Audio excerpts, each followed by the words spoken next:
Despite Sean Murphy's best efforts, the Atlanta Braves dropped the series finale 2-1, meaning they just got swept by a last-place team. Let's talk about it. This is the Braves Postcast, your instant game reaction for the Atlanta Braves. Part of the Locked On Podcast Network, your team every day. Yes, welcome on in to the Braves Postcast, part of Locked On Sports Atlanta, where we cover your Atlanta sports teams each and every day. I'm your host, Lindsay Crosby, author of the Braves Today newsletter over at bravestoday.com. You can follow me on social media at Crosby Baseball. That is Jake Mastroianni, host of Locked On Braves. And we are here to do a post-mortem on Atlanta's 2-1 loss to the Baltimore Orioles, as well as what it feels like their 2025 season and the chances of getting back into contention. Jake, we're going to talk about the pitching in a few minutes because we always do. And, Grant Holmes did some pretty good stuff. But we saw the Braves change up the lineup today. We saw Ronald Acuna Jr. get a day off. He hasn't missed a game since he came back, although he did leave that blowout against, I think it was the Mets, the Bryce Elder start. He did leave that one early just for safety reasons. It was wet. We saw Marcell Ozuna get a day off. Michael Harris start off on the bench. And Atlanta still manages just one run coming via Sean Murphy's solo shot, and they end up dropping this one. It's the same stuff, but at the same time, it felt like today was just especially unlucky for Atlanta from the very beginning with that flare base hit by Jackson Holliday. Yeah, I mean, what can you say at this point about the team? It doesn't really matter, how you line it up, what you do. They're not good. They're not good offensively. Like we can definitively say that at this point. I've held on to hope that the players will finally start to figure it out and hit like they have in the past. But again, we're a year and a half into this now, and it's just they're not good. They don't know. They don't know how to manufacture runs. Whatever approach change they just tried to make, it's not working. And whether those approach changes are correct or not, they certainly don't seem to be correct for this group of hitters that the Braves have. You get Ronald today. He did come into this one. Yeah. And got a pinch hit appearance late. But you take Acuna out of the game, and I understand why. But then you also happen to find a lefty that just, for whatever reason, has Matt Olson's number. He goes over 4 today with 3 strikeouts. So you take out one of your best players in Acuna, and your best player, hottest player right now, goes over 4 with 3 strikeouts. It's going to be tough. It's going to be really, really tough. And as you said, Sean Murphy did all of he could, very nearly tied the game up with 2 home runs today, just missed one off the top of the wall, and then did get one out. How he hit that ball out to center field, I do not know. That is just a really strong human being. But, barely missed one off the top of the wall that came back in and then got a home run on the ball off the top of the wall that went out. I think for me, though, it speaks to the fact that he and Baldwin both need to be in here. I'm sure this was just a day for Ozuna and that he's going to be back. And look, Baldwin didn't necessarily have a great game. He did get a walk, but he failed to come through with Sean Murphy on third and 1 out in this game too. But they're just giving you more. Each of them are giving you more than Ozuna is giving you right now. And I think both of them need to be in the lineup together more often. We need to see this going forward, whether that's, you just give Ozuna some more days here or there, or you put him on the injury list like you should have weeks ago. Yeah. But it's just, it's more bad offense. Unfortunately, Lindsay, I don't think it's the last time we're going to have this conversation throughout the second half of the season, but you just didn't do enough. I mean, your pitching in this one did plenty, and you just couldn't get anything going. I talked about it all the time, just not having those constant chances throughout the game. You go over 6 with runners in scoring position, but I feel like there were really only 2 or 3 innings where you had an opportunity to do something in this one. And it's just, again, it's the same story that we've been talking about for a year and a half now. Offense just isn't able to step up and do enough when you need them to.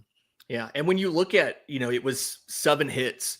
Jurickson Profar had 2 of them, right? He had one in the first inning, and then Atlanta didn't do anything until late. I want to say it was it 14 straight batters, something like that Trevor Rogers retired after that leadoff single. And then Sean Murphy had 2. Albies picked up 1 in the 9th. Stuart Fairchild had 2 of your hits, and one of them was he was trying to give away a bunt, like an out with a bunt, and he got on. Actually, no, I guess he was he was bunting to get on. But the point is, Yeah. he had to, and it's just nothing else from anybody else, right? Austin Riley goes 0 for 3. He's been incredibly hot in July, but not today. And I know that people want the Braves to blow it up. And I think it's kind of understood that Atlanta's not really going to touch those multi-year deals if they make trades. But at the same time, like, one, I don't know what you would get from Marcell Ozuna right now. I mean, he has full 10 and 5 rights. He can block any deal, and he's not been good for multiple months now. So it doesn't feel like you'd get much for him. Maybe move some relievers and grab some guys out of Gwinnett. But the only thing you really can do, to your point, is play the guys who need playing time, right? Get Baldwin and Murphy in there every day. Go ahead and let Ozuna get the surgery so that maybe he can have a normal offseason and free agency and that kind of stuff.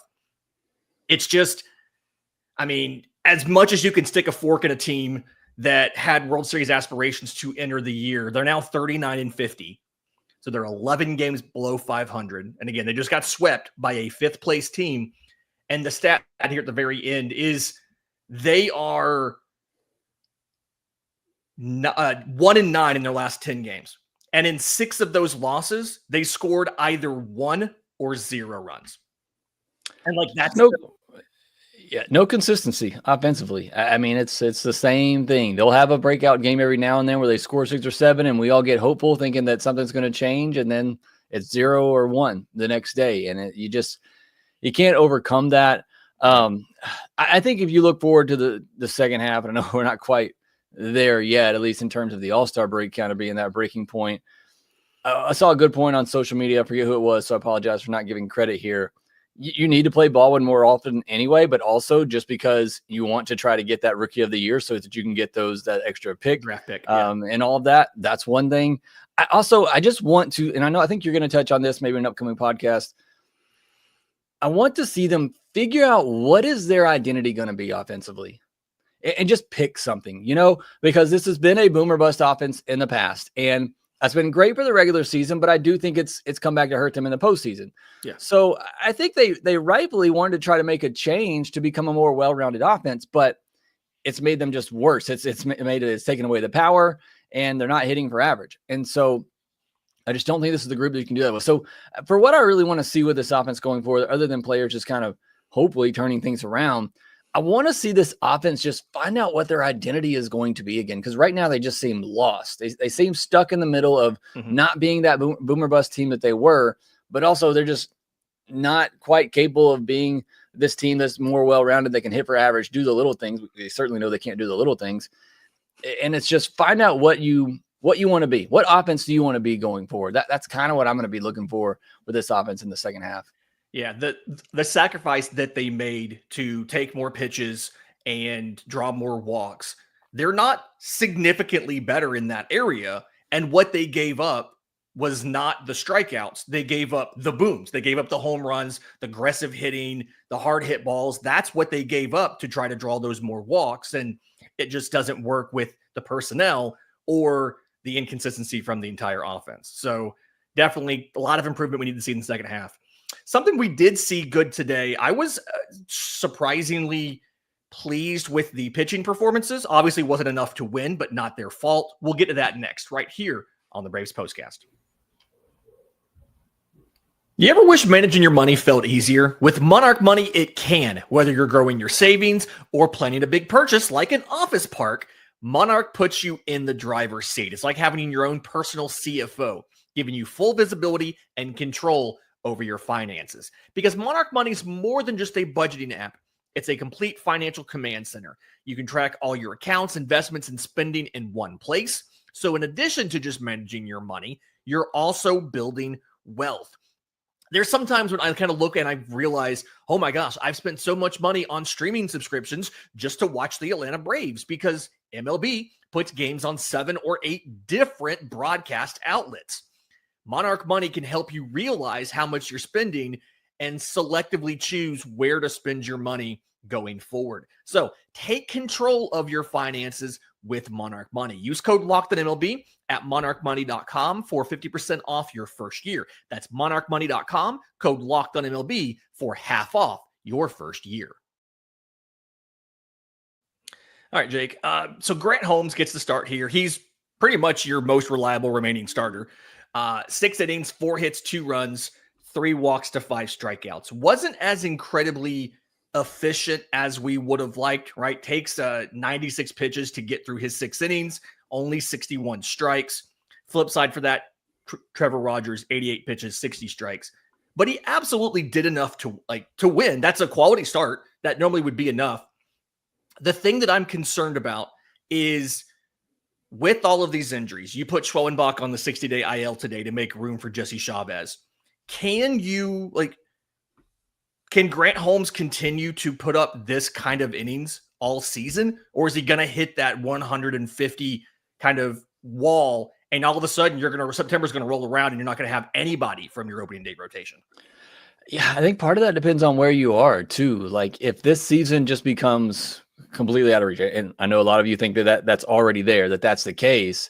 Yeah. Are you going to push Grant Holmes to 150 innings if he's going to be a piece for you in your rotation going forward? Like what is you want to try to stretch him out so that hopefully in future years, you can push him to more 175, 180. Mm-hmm. But I mean, how far do you really want to push him if this season is just a lost season right now?